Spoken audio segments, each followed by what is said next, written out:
Hello everybody and welcome to my channel, and today we're doing this delicious dessert which is super easy to make and super fast.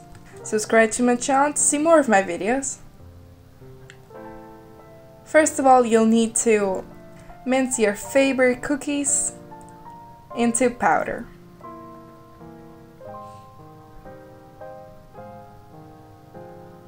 When it's all done, set it aside in a bowl. Now let's do the same with a few bananas. I'm using only 2. Then I'm adding 50 milliliters of yogurt and 80 grams of sugar and mix it all together.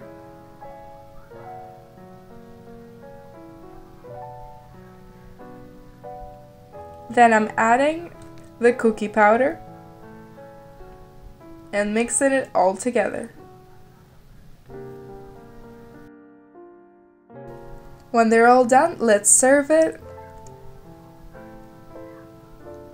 With these ingredients, I got 3 servings. Then I'm adding some chocolate balls on top so they look amazing, but you can also add fruit. And try it out because it's super easy to make and super delicious. Thank you for watching this video, and if you like this recipe, give me a like and subscribe to my channel. Thank you for watching.